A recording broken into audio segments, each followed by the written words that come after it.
Dzieło sztuki. Obojętnie czy to rzeźba, obraz czy budynek ma wywoływać emocje. Mamy przyglądać mu się z podziwem i ewentualnie pogrążać się w refleksji. Dla niektórych takim dziełem sztuki mogą być bardziej przyziemne rzeczy, takie jak na przykład zegarek albo, bo ja wiem, figura Michała Milowicza. Ale czy dziełem sztuki może być smartfon?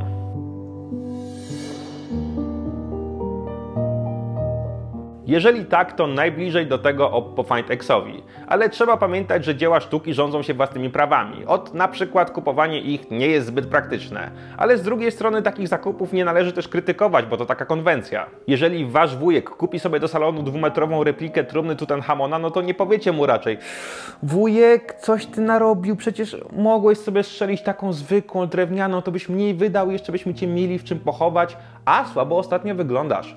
Chociaż z drugiej strony spoczynek w trumnie Tutanchamona nie brzmi jak taki zły pomysł. No i tak samo Oppo Find X jako smartfon za 3700, taki do codziennego użytkowania, nie ma szans w bezpośrednim starciu z konkurencją z tej samej półki.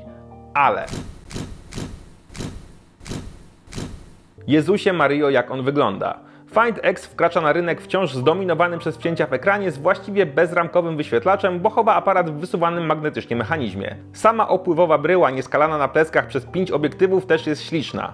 Myślę, że gdyby w 2007 roku, kiedy wychodził pierwszy iPhone, ktoś pokazał mi zdjęcie Find X'a, byłbym przekonany, że tak właśnie będą wyglądały smartfony przyszłości. Futurystyczne, eleganckie, z ogromnym zagiętym ekranem i ukrytymi kamerkami. I bez wcięcia. Nawet producent traktuje Find X'a jako dzieło sztuki, bo jego premierę zorganizowali w Louvre. Zrobili ten telefon po to, żeby zwrócić na Oppo uwagę na nowych rynkach, m.in. w Polsce, i pokazać, że nie są kolejnymi Chińczykami, którzy robią może trochę gorzej, ale przynajmniej taniej. Więc zrobili trochę gorzej pod pewnymi względami, ale drożej i też trochę innowacyjnie. Dobra robota. W każdym razie chyba zadziałało, bo nie dość, że o tym modelu mówił cały świat technologii i że do spółki z Vivo Nexem stał się takim symbolem ruchu antywcięciowego w sztuce postmodernistycznej, to nadal po roku od światowej premiery robi na wszystkich wrażenie. Wiecie, kiedy ten silniczek się wysuwa, wydaje dźwięk i ludzie wokół odwracają się, patrzą co to jest, a później przecierają oczy ze zdumienia, żegnają się, odmawiają 3 zdrowaśki i pytają, co to jest i czy też mogą to mieć. Serio. A nawet w praktyce mechanizm wypada na tyle ok, że to wcale nie on sprawia, że Find X jest trochę niepraktyczny. Deklarowana żywotność to około 300 000 rozsunięć, z czego połowę zużyjecie pierwszego dnia, żeby się pobawić. I to wcale nie znaczy, że za tym 300 000 pierwszym razem coś się od razu spieprzy. Chyba. Powinno wystarczyć na parę lat. Dzięki sliderowi aparaty są chronione przed czynnikami zewnętrznymi. Żeby pogadać przez telefon, nie trzeba wysuwać modułu. Czujnik oświetlenia też jest pod ekranem. Nawet bezpieczne rozpoznawanie twarzy działa szybciutko, mimo że tutaj akurat system musi czekać na wysunięcie się mechanizmu. Okej, no to co jest takie niepraktyczne, skoro od początku filmu narzekam cholera wie na co?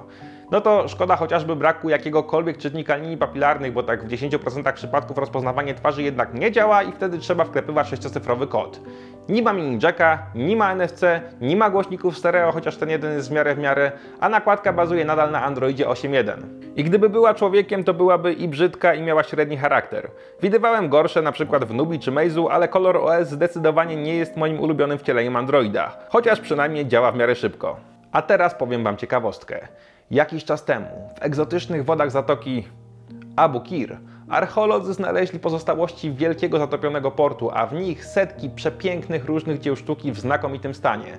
Niestety, gdyby zatopić tam Oppo Find X'a, to po paru sekundach do niczego by się nie nadawał, bo nie jest wodoszczelny. Taka historyjka z morałem. I w ogóle obudowa, mimo że wygodna, no nie za dobrze znosi nieuważnych użytkowników. Jeżeli na przykład usiądziecie na Find X'ie, to szybko zrobi się smartfonowym odpowiednikiem Venus z Milo, czyli nadal będzie ładny, ale pewnie coś mu się urwie. Zobaczcie film Jerry Rig Everything. Obiektywnie są dwie rzeczy, które przemawiają za kupnem. Bardzo dobry, choć nie najjaśniejszy AMOLED ze świetnymi kolorkami i Always On Display rekompensującym trochę brak diody powiadomień i najszybsze ładowanie świata. Ej, to tak trochę zbyt spokojnie zabrzmiało. I najszybszym ładowaniem świata. Najszybsze ładowanie świata. Ten telefon naładujecie do pełna w 35 minut i to naprawdę jest rzecz, która zmieniła moje życie na lepsze. W środku siedzą 2 akumulatory, które są ładowane równocześnie, więc całość jest bezpieczna i telefon nawet specjalnie się nie nagrzewa. Polecam. No i mamy 8 GB RAMu, choć optymalizowanego tak średnio, i 256 GB pamięci. Ach, no i zdjęcia, bo przecież ten aparat sliderek. Z przodu podoba mi się bardzo zaawansowane modelowanie twarzy. Nie żebym potrzebował, ale robi wrażenie. Z tyłu za dnia zdjęcia mają świetną rozpiętość tonalną i ogólnie są naprawdę ładne, a wieczorami Find X nie dorównuje czołówce, ale też jakoś tam sobie radzi.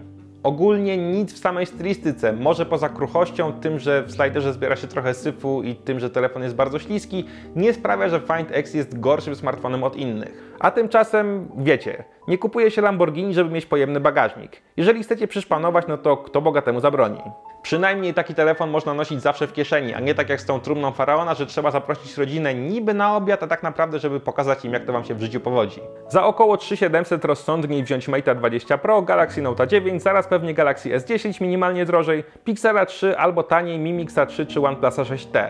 I obiektywnie każdy z nich będzie przynajmniej trochę lepszym albo bardziej opłacalnym telefonem. Zaraz wjadą też modele z nowszymi procesorami i ogólnie rok się rozkręci, ale czego się nie robi dla sztuki.